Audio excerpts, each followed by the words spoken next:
ഉറങ്ങുമ്പോ വന്ന് ചോദിക്കും, ഞാൻ ചത്തുപോകും, എനിക്ക് പേടിയാ. ഒന്നും പറയാനില്ല, ഒന്നും എനിക്ക് പറയാൻ ഒക്കത്തില്ല. മക്കളുകാരെല്ലാം നല്ലോണം പഠിക്കണം കേട്ടോ. നല്ല ജോലി വാങ്ങിച്ചിട്ട് ചേച്ചി വന്ന് കാണണം. ഞാൻ സ്കൂളിൽ പോകുമ്പോ ഉറങ്ങിക്കോ, രാത്രി വരുമ്പോ നമ്മൾ രണ്ടൂടെ ഉറങ്ങുന്ന സമയത്ത് ഉറങ്ങിയാൽ മതി, അല്ലാതെ അമ്മ നേരത്തെ കിടന്ന് ഉറങ്ങണ്ട.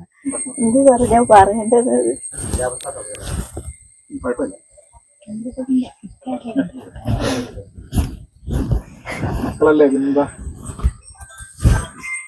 നല്ലോണം പഠിക്കണം കേട്ടോ.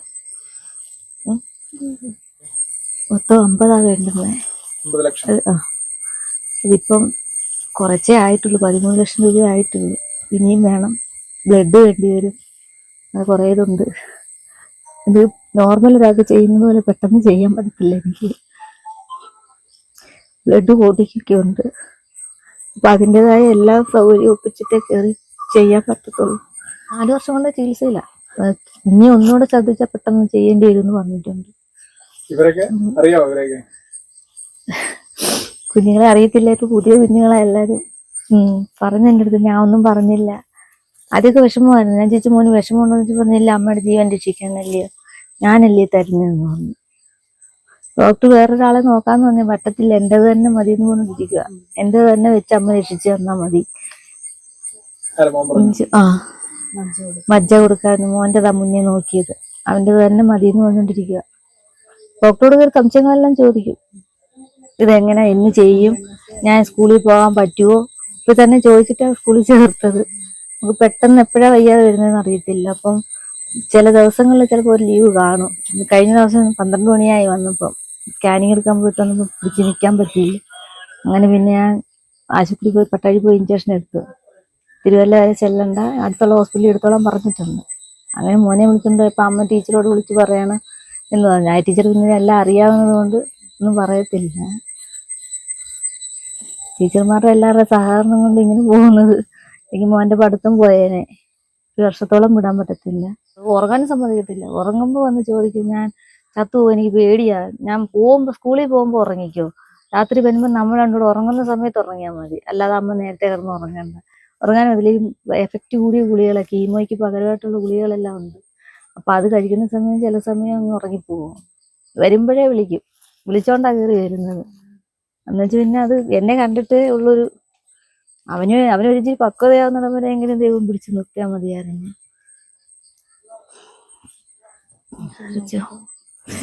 ഈശ്വരന്റെ കയ്യിലിരിക്കുക ഇനിയെല്ലാം. എൻ്റെ കൂടെ ഞങ്ങൾ എപ്പോഴും ഉണ്ടാവും. എൻ്റെ കുട്ടിയല്ലേ, ഞങ്ങൾ എല്ലാവരും പഠിപ്പിച്ചാണ്, നമ്മുടെ സ്കൂളിലെ കുട്ടിയാണ്. ഇപ്പോൾ രഞ്ജുവിൻ്റെ മകനെയും പഠിപ്പിക്കാൻ ഞങ്ങൾക്ക് അവസരം ലഭിച്ചു. എപ്പോഴും DVHSന്റെ ടീം രഞ്ജുവിനോടൊപ്പം ഉണ്ടാവും, ഇപ്പോഴും നല്ല എപ്പോഴും.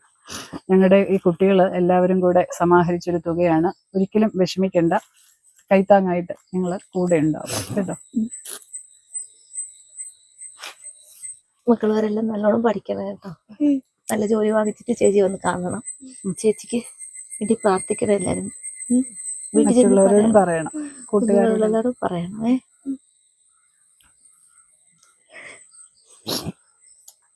ഒന്നും പറയാനില്ല,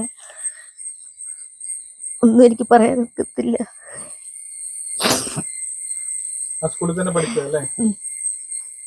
അവിടെ തന്നെ പഠിച്ചത്.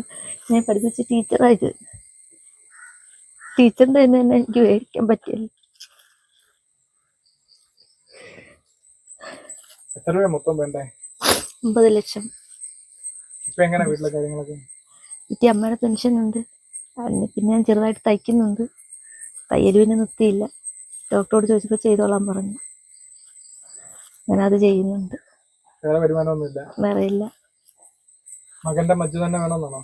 മകൻ പറയുന്നത് മജ്ജ തന്നെയാണ്. എനിക്കത് റിജക്ട് ചെയ്യുമെന്നൊക്കെ ഡോക്ടർമാർക്ക് സംശയമുണ്ട്. 50% ഉറപ്പേ ഉള്ളൂ. അപ്പൊ എനിക്ക് ബ്ലഡ് കോട്ടിംഗ് ഒക്കെ ഉണ്ടായതുകൊണ്ട് ഇത് റിജക്ട് ചെയ്യുമെന്നൊക്കെ ഡോക്ടർമാർക്ക് പേടിയുണ്ട്. അപ്പൊ 80% ഉള്ള ഒരാളെ നോക്കാന്ന് പറയുമ്പോൾ മോൻ സമ്മതിക്കുന്നില്ല. മോൻ്റെത് തന്നെ മതിയെന്ന് പറഞ്ഞുകൊണ്ടിരിക്കുകയാണ്. അങ്ങനെ അവനും എനിക്കും ഇഞ്ചക്ഷൻ എടുത്തിട്ടൊക്കെയാണ് ഇത് ചെയ്യുന്നത്. കീമോയുണ്ട്, അതെല്ലാം കഴിഞ്ഞിട്ടേ ചെയ്യത്തുള്ളൂ. അപ്പൊ അതിന് മോൻ്റെത് വെക്കുകയെന്നുണ്ടെങ്കിൽ അതിൻ്റെയും കൂടെ ഇഞ്ചക്ഷൻ ഞാൻ എടുത്തെങ്കിലേ എനിക്കത് വെക്കാൻ പറ്റത്തുള്ളൂ. 5ാം ക്ലാസ്സിൽ. 5ലെ കുട്ടിയാണോ? മോനറിയത്തില്ല ഇത് എന്തോ സംഭവം പോലും അവനറിയത്തില്ല. സൂചി ഇഞ്ചക്ഷൻ എന്ന് പറഞ്ഞാലേ പേടിയാ, ഇതെങ്ങനെ എടുക്കുന്നതെന്ന് പോലും അറിയത്തില്ല. അതെല്ലാം ചോദിച്ച് മനസ്സിലാക്കി ഡോക്ടർ അതിന് വെച്ചിട്ടുണ്ട്. ആ. ആ അത് കൊടുക്കാൻ അവൻ തയ്യാറാകും. കൂടെ വരുമ്പോ ഡോക്ടർ അടുത്ത് കയറുമോ? കയറും. കയറിയിട്ട് അവന് ചോദിക്കാനുള്ള സംശയങ്ങളെല്ലാം ചോദിക്കും. പിന്നെ ഡോക്ടർ പറഞ്ഞു നമുക്കൊരാളത് പുറത്തുനിന്ന് നോക്കാന്ന് പറഞ്ഞപ്പോൾ അത് വേണ്ടാന്ന് പറഞ്ഞു. എൻ്റെത് തന്നെ മതി ഡോക്ടറെ, ഞാൻ ഇഞ്ചക്ഷനും എടുത്ത് ബോഡി ചെക്കപ്പിന് എല്ലാം കഴിഞ്ഞല്ലേ, ഇനി വേറൊരാളുടെ കയ്യിൽ നിന്ന് പൈസ കൊടുത്ത് നമുക്ക് ചെയ്യണ്ട, ഞാൻ തന്നെ മതിയെന്ന്. എന്റെ അമ്മയ്ക്ക് മതിയെന്ന് പറഞ്ഞോണ്ടിരിക്കുക. ഇനി ചെക്കപ്പ് ഉണ്ട്, CT സ്കാൻ ഉണ്ടായിരുന്നു, അത് കഴിഞ്ഞ് ഇനി എന്നോട് പോകുമ്പോൾ ടീച്ചറോട് പറഞ്ഞിട്ട് ഞാനും വരുവാന്ന് പറഞ്ഞിരിക്കുക. എന്റേതാണോ എടുക്കുന്നതെന്ന് അറിയാം. തലൂർ ദേവിവിലാസം ഹയർ സെക്കൻഡറി സ്കൂളിൽ നിന്ന് മനോരമയുടെ നല്ല പാഠത്തിൻ്റെ ആ പരിപാടിയുടെ ഭാഗമായിട്ട് അവിടുത്തെ കുഞ്ഞുങ്ങൾ, അവിടുത്തെ ഒരു കുഞ്ഞിൻ്റെ രക്ഷാകർത്താവിന് അമ്മയ്ക്ക് കൊടുക്കുന്ന ഒരു തുക, ആ അമ്മയ്ക്കുടെ മജ്ജ മാറ്റി വെക്കേണ്ടതാണ്. അത് ആ കുഞ്ഞിൻ്റെ നിർബന്ധം കൊണ്ട് കുഞ്ഞിൻ്റെ കയ്യിൽ നിന്ന് തന്നെ മജ്ജ എടുക്കണമെന്നാണ് ആ കുഞ്ഞിൻ്റെ ആഗ്രഹം.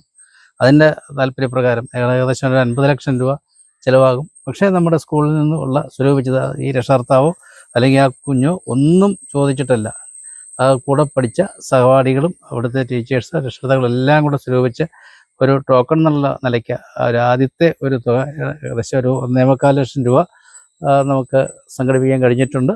അത് ഈ അമ്മയ്ക്ക് നൽകുകയാണ്. ഈ കൊടുത്തു കഴിഞ്ഞു, അവർ കൊടുത്തു കഴിഞ്ഞു. പക്ഷെ ഇതുപോലുള്ള നല്ല പ്രവർത്തനങ്ങൾ, നല്ല പാഠം പിന്നെ വളരെ കേരളത്തിലെ എല്ലാ സ്കൂളുകളിലും അതിന് നല്ല പാഠത്തിൻ്റെ പ്രവർത്തനങ്ങൾ നടക്കുന്നുണ്ട്. നല്ല നല്ല കാര്യങ്ങൾ നല്ല പാഠം പദ്ധതി കൊണ്ട് നമുക്ക് ചെയ്യാൻ കഴിഞ്ഞിട്ടുണ്ട്. വർഷങ്ങളായിട്ട് നമ്മുടെ തലൂർ ദേവിലാസം ഹയർ സെക്കൻഡറി സ്കൂളിൽ ഈ നല്ല പാഠം പദ്ധതി നല്ല രീതിയിൽ തുടർന്ന് വരികയാണ്. അതിൻ്റെ ഭാഗമായിട്ട് പല സഹായങ്ങൾ, പല പ്രവർത്തനങ്ങൾ ഒക്കെ നമ്മുടെ സ്കൂളിൽ നിന്ന് ചെയ്യാൻ കഴിഞ്ഞിട്ടുണ്ട്. ഈ വർഷത്തെ ഈ ഒരു പ്രവർത്തനം, ഈ നല്ലൊരു പ്രവർത്തനം ചെയ്യാൻ കഴിഞ്ഞതിൽ ഞങ്ങളെല്ലാവരും അഭിമാനിക്കുകയാണ്. നല്ല പാഠം പദ്ധതിയുടെ പേരിൽ അഭിമാനിക്കുകയാണ്. ഈ നല്ല പാഠം പദ്ധതി നല്ല രീതിയിൽ തുറന്നു പോകട്ടെ എന്ന് നമ്മൾ ആശംസിക്കുകയും കൂടിയാണ്. നല്ല പാഠത്തിൻ്റെ ഭാഗമായിട്ട് നമ്മുടെ കുട്ടികളും രക്ഷിതാക്കളും അധ്യാപകരും ഒക്കെ കൂടെ സമാഹരിച്ചൊരു തുക രഞ്ജുവിന് തരാൻ കഴിഞ്ഞു. വലിയ ഇതുകൊണ്ടൊന്നും ആവില്ലെന്നറിയാം, എങ്കിലും ഞങ്ങൾ എപ്പോഴും കൈത്താങ്ങായിട്ട് കൂടെ ഉണ്ടാവും. ഞങ്ങളുടെ സ്കൂളിലെ കുട്ടി കൂടിയാണ്, ഞങ്ങൾ പഠിപ്പിച്ച കുട്ടിയാണ്, ഞാൻ പഠിപ്പിച്ച കുട്ടിയാണ്. അപ്പോൾ എല്ലാ സഹായവും ഞങ്ങളൊപ്പം ഉണ്ടാകുമെന്നൊരു ഒപ്പം ഉണ്ടാകും, കരുതൽ എപ്പോഴും ഉണ്ടാകും. പത്തനാപുരം പാണ്ഡിത്തിട്ട സ്വദേശിയായ രഞ്ജു ആണ്. അപ്പോൾ രഞ്ജുവിന് നമ്മൾ സ്കൂളിൽ നിന്ന് കുട്ടികളും രക്ഷിതാക്കളും എല്ലാം കൂടെ അധ്യാപകരും എല്ലാവരും കൂടെ ചെയ്തൊരു ചെറിയ സഹായമാണിത്. 50 ലക്ഷം രൂപ ഈ കുട്ടിക്ക് ചികിത്സയ്ക്ക് ആവശ്യമുണ്ട്. അപ്പോൾ എല്ലാവരും അതിനായിട്ട് സഹായിക്കണം. ഇനിയും ഒരുപാട് ദൂരം മുന്നോട്ട് പോകേണ്ടതുണ്ട്. ചെറുപ്പമാണ്, മോനെ നോക്കണം. ആ ആവശ്യങ്ങളൊക്കെ നമ്മളെല്ലാവരും കൂടെ ഒന്നിച്ചു ചേർന്നാൽ മറ്റു വരുമാനങ്ങളൊന്നും തന്നെ ഇല്ല. അപ്പോൾ നമ്മൾ എല്ലാവരും കൂടെ സന്മനസ്സുള്ള എല്ലാവരും കൂടെ സഹായിച്ചാൽ ഈ കുട്ടിക്കൊരു മുതൽക്കൂട്ടാവും. നമ്മളോടൊപ്പം ചേർത്ത് നിർത്തി മുന്നോട്ട് പോകണമെന്ന് അഭ്യർത്ഥിക്കുകയാണ്.